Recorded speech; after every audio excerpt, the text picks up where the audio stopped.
when I started college, so my undergrad computer engineering from Oregon State, and when I walked into my first programming class, which was C programming, I didn't even understand what coding was. It's not only that I hadn't seen code before, that I hadn't coded, I didn't understand what you would use it for. Like I had never been exposed to the idea that that computers had to be told what to do. Like I just never had even thought about it.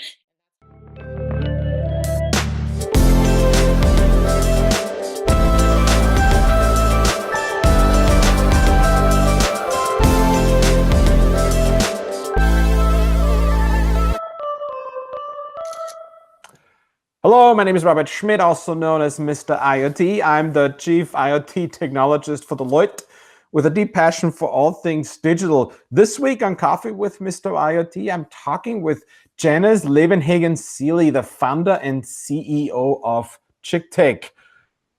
Janice, hi, how are you? Hey, good. How are you? I'm good. Good. I have to tell you, I'm so happy to have you on this show today. Yesterday, a big Women Day. It's the Women Awareness Month. And you are doing amazing things around helping women at all levels and all ages to get closer to tech. Tell us a little bit about it. I got my own view of this, but I want to hear your view. What you do is amazing. Yeah, totally. Thank you. Our mission is basically to get and keep girls and women in high tech. So we're one of the few organizations that works on both the pipeline side to get more girls into tech and the retention side to keep women into tech or in tech if they're already there.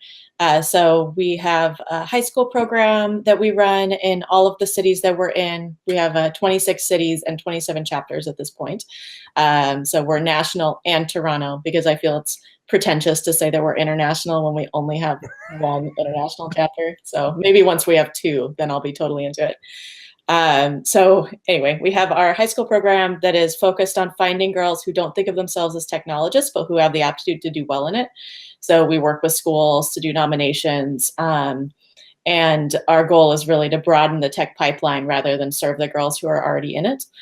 And then on the career side, we just started a college program for STEM majors, focusing on those who identify as women. And then we have our career program that we've had pretty much since the beginning. And I say program, but it's kind of a loose term. It's basically Chicktech Career is what we stick all of our events for adults under besides college. And so we do meetups across the country. And then we do a conference called Act W. And so we ran Act W in 7 different cities last year. You have a big conference coming up in a month, don't you? Yeah, we're really excited about it. We've been, this is the first time we've done a national one. And it's in Phoenix, April 10th through the 13th. We have some amazing speakers. Our goal is really to help women become leaders regardless of their role, regardless of their level, because all of us have the opportunity to affect change for ourselves and for others. So if people want to check that out, it's at act-w.org. So can men register for it too? Yeah, definitely. So our inclusion policy is basically our K through 12 events in general are those who identify as girls, gender fluid, gender nonconforming, etc. But our adult events are always open to people of all genders. And so we really want to be welcoming and inclusive to all. And we feel that that doesn't exclude men. So there's definitely different viewpoints around that. But what I see is we don't get anywhere by tearing others down, but we can definitely make change by lifting others up. So I have to ask you, Someone told me about 10 years ago that doesn't work for me anymore. I always had this excuse, English is my second language. I'm originally from Austria. And so I would cushion my questions if I felt they were controversial and English is my second language. But in this case, maybe it really has something to do with it. You call yourself Chicktech. I always felt calling a woman a chick is sort of I don't know if it was politically correct. So you picked it as a name of your organization. You must have thought about this for a while. Where did this come from? Just tell us about it. Yeah, definitely. So, what I've noticed is that any words that people use to talk about women have at some point in our history, or even just changing your tone, you can make it sound demeaning and derogatory, right? You'd be like, you're just women, you're just females, you're just chicks, right? And so, no matter what, there's always going to be, it's always intent, right? And so, what I've seen is that really the current the current up and coming generation is really taking that word back. And so at this point, you can see like punk rock chick and rocker chick and tech chicks. And there's actually a really tiny company here called the Bug Chicks. Yeah. And they do little TV segments on bugs. They really like bugs. And so the girls that we are serving and the women who are part of it often think that the name is really fun. And what we always tell people when they have a hard time with our name is that as women, we can call ourselves whatever the hell we want. And it is no one's place to tell us that we can't. And by doing so, you're actually hurting the cause of women more than you're helping it. We don't need to be censored. We're adults. And I also talk about the same thing with our color. So we have three colors. We have a bluish, greenish, tealish color, and then we have a brownish color, and then we have pink. And people get upset about that. And I talk about the same thing where women in tech chose these colors. And if these are the colors that make them happy and these are the colors that make them feel empowered, who are you to tell them that they're not allowed to like a color? And if you get hung up on that, then maybe this isn't the right place for you, because we want people who accept others for who they are and not forcing their own views upon them. Sounds like power to me. Yes, thank you. So I'm curious. You talked about how you started in high schools. If I'm a high school, identify myself as a high school girl, and I run into your programs, what does that mean for me? What happens? How does that go? Yeah. So as I mentioned earlier, our goal is that most of the girls come through our nomination process, and so we work with schools to get girls nominated. We tell them we're looking for the girls who aren't opting into tech. We ask that at least 2/3 of the girls they nominate aren't the same girl that's told about all the other tech opportunities. We ask that at least 50% be eligible for free or reduced lunch. And we ask that they be sophomores and juniors, but we really only get about 60% sophomores and juniors, and that's okay. And so the goal is 100 girls per city per year. And it's a year-long series of opportunities. So they don't have to go to all of them.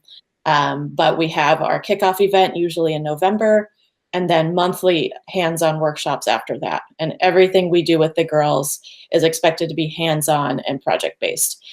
So if they actually, you'll be interested in, you may be interested in this. It's not IoT quite, but they built a Simone Says game with a company here in Portland called Uncorked Studios, and they actually designed the whole curriculum and created this game. So more embedded programming than IoT, but I always feel that they're really similar. So It's close. I take it. right. It's just about connecting things. I don't know. Sometimes we get a Right. bit hung up on IoT, right? It's sort of like if we connect things, it's IoT. We never called it the Internet of People, right? I mean, what's the point? So Yeah. I don't know. Anyhow, sorry. Back to the kids that the identifying girls. What they do. So they do those hands-on workshops, and our goal is, so what I always tell people especially with our high school program, is I don't care what they're learning. I care how they feel when they're learning it. And some people like internally gasp when I say that, but that's fine. Well, they can create their own program, but this one, what I've found is that you can learn a lot of things in a classroom or in a workshop or whatever, but if you feel terrible when you're doing it, if you feel like you don't belong, you feel like you're not going to be successful, you're stressed out all the time, it doesn't matter what you're learning. It doesn't matter if you just learned HTML. It doesn't matter if you just did a robotics workshop. You're never going to come back. But if you do it and you're like, wow, like this was so much fun. I made new friends. I really felt like I belonged and that I was valued and that I was successful. Again, it doesn't matter if it was robotics or Simone Says or web programming. You'll be way more open to those experiences later. And so we talk a lot about being the gateway to technology. So we're not training up new programmers, right? When they leave after that year, they're not going to be fluent in HTML or be able to do, go and get a job doing robotics somewhere, right? But we're hoping that their confidence will be increased enough and their sense of belonging will be increased enough that they'll be willing to try other opportunities. So it's almost like you're showing them the other side, you're giving them confidence, and you are overcoming their fear about doing something different that might not have been in their purview or culturally they weren't exposed to or something like this. It's sort of like, hey, you can do this kind of thing. Is that true? Yeah, exactly. And we've had really great luck between. I actually need to check the numbers for this year, but between 30 and 40% of our girls have been eligible for free reduced lunch, and a lot of times those are the girls whose parents are not engineers and their close relatives are not engineers, and so they're not getting shown what great careers these are.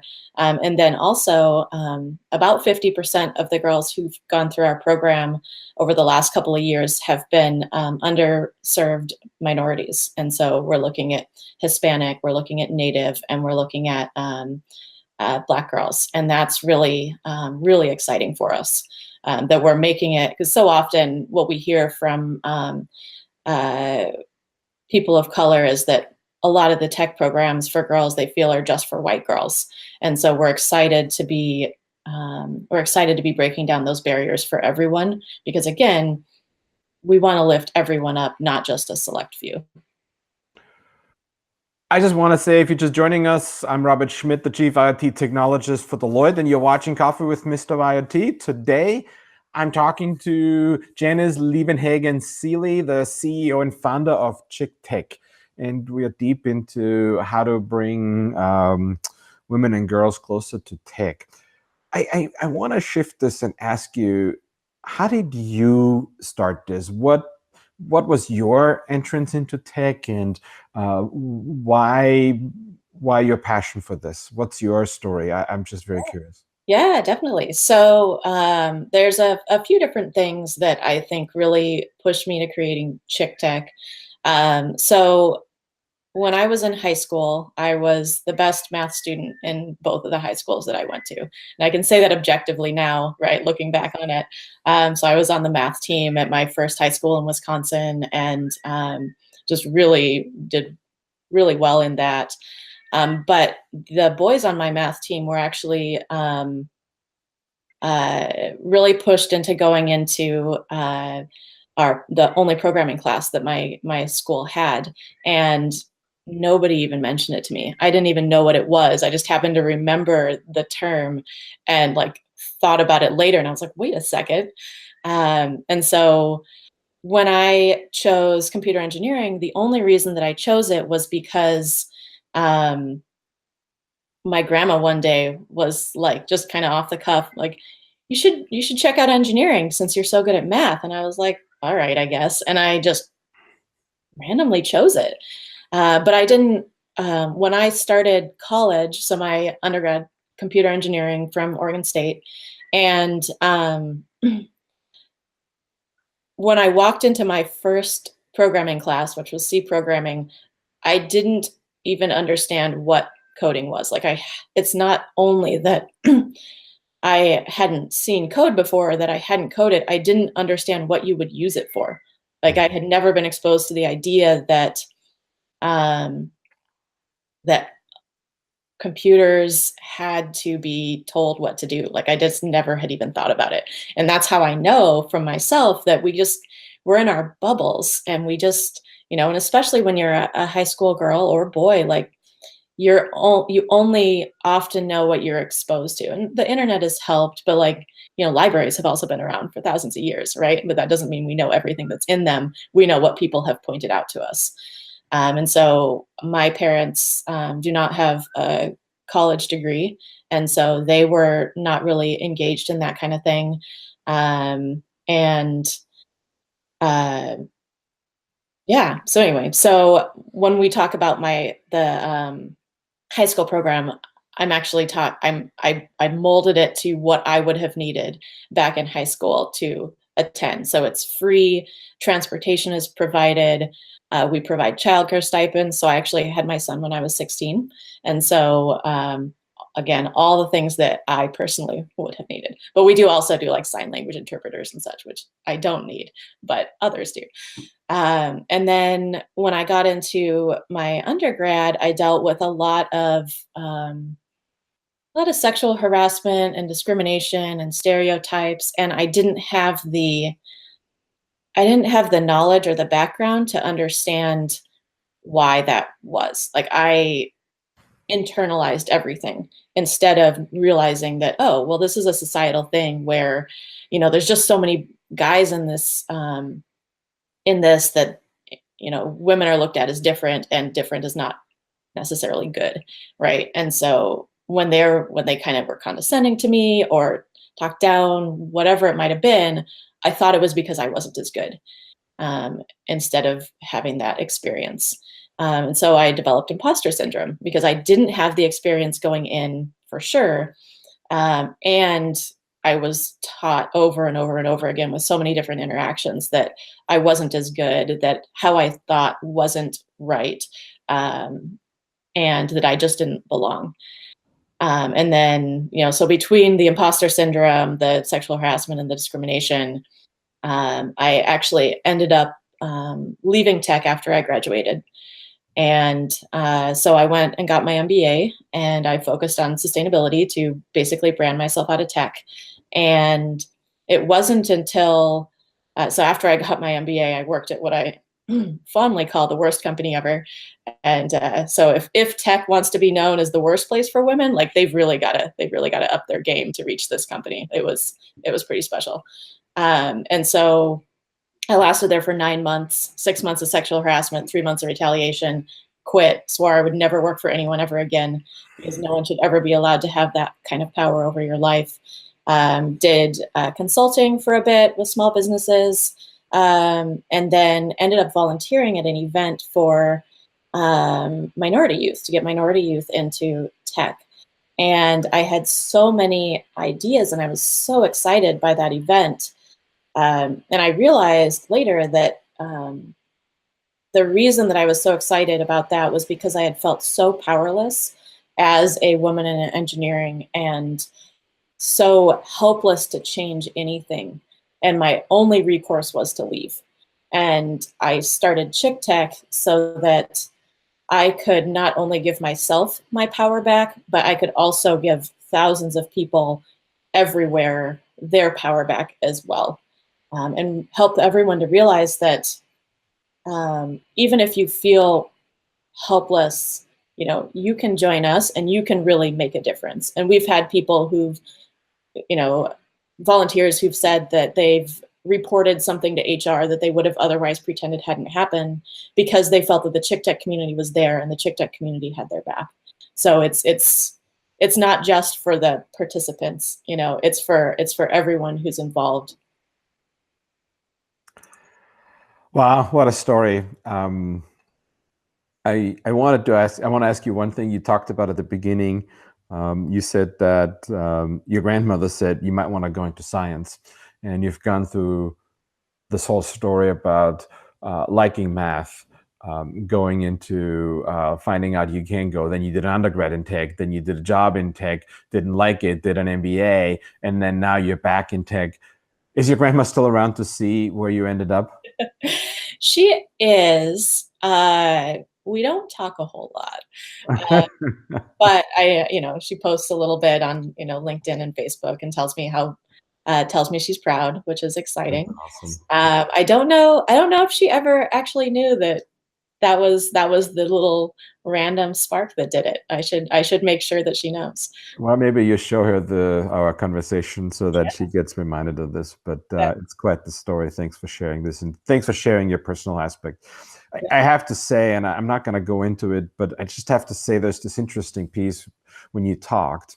And when you talked about the worst company ever, where I sat there, and the first instinct of mine was, I want to know who that is out of pure curiosity. My second thought was, no, I don't want to have this in the public. And then my third thought was, wow, I don't know if this isn't actually something we should out in times like this where we shouldn't really be quiet about this. But I'm going to leave it at that. Just wanted to share my thought process around that because I think it's an interesting one, how it was sort of like gossip, a curiosity, to being afraid of publicly talking about it, to actually, should we talk about it? So interesting thought that went on. Well, and really, I protect their name, but it's on LinkedIn. I'm happy for people to go check it out. It's not a tech company, but I strongly dislike them.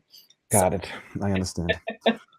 So let's just shift. We have a few more minutes, and what I'm really curious about is, and I'm gonna make this totally about, what can I do to help Chicktech? What can I do to be supportive of you?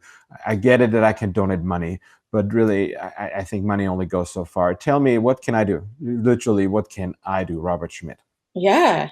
Well, there's a couple things that I can think of off the top of my head. So, I mean, obviously helping people to know about Chicktech. Like I was actually excited about this opportunity. I know you're shocked that I'd be excited about this, but I was really excited about this because the more people who know about Chicktech, the more impact we can have. Because as people listen to our story and listen to the kinds of things we do, they're often drawn to it because they are feeling powerless or not knowing how to help. And so then they go check out their local chapter, and they start to get involved and do workshops or be on the leadership team. And we're strongly encouraging men to be a part of leadership teams, because it's not just important for the girls to see that that men are also engaged and really care about this issue, and that it's a societal issue and not just a women's issue. But it's also, I think, important for our volunteers to see it as well, and for women to see that men are really being a part of this movement too. And because they deal with a lot of bullshit, and so having that support from all aspects is really great. And then the other thing I was thinking of that was specifically for you is that so because I come from computer engineering, half hardware, half software, right? I love hardware projects, and I would love to have a packaged workshop that we could do all across the country at all of our different chapters on IoT, because IoT is pretty much the coolest thing that is out there. Like anytime anyone talks about IoT, even though I don't get to do anything with it because I'm so focused on Chicktech, I always want to listen and hear about the cool stuff that's happening, because it's like a new frontier. So that, I think, would be super cool, is having something really well done that could really get the girls' imaginations running so that they too want to do IoT stuff. Well, I mean, that's an awesome way to close the show.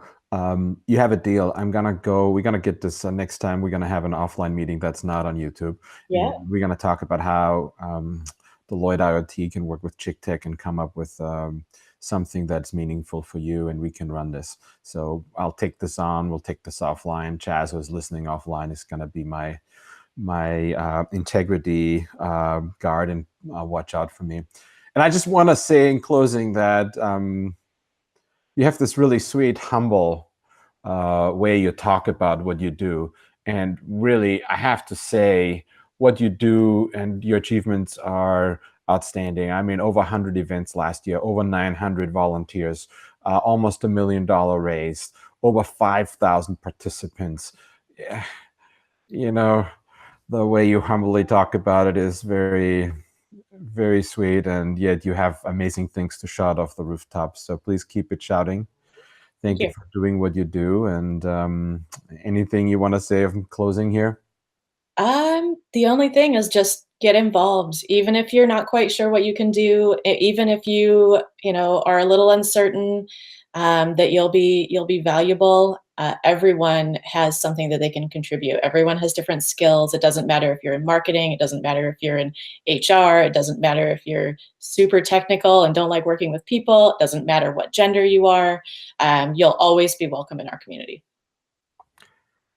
Janice, thank you. We come to the end of Coffee with Mr. IoT.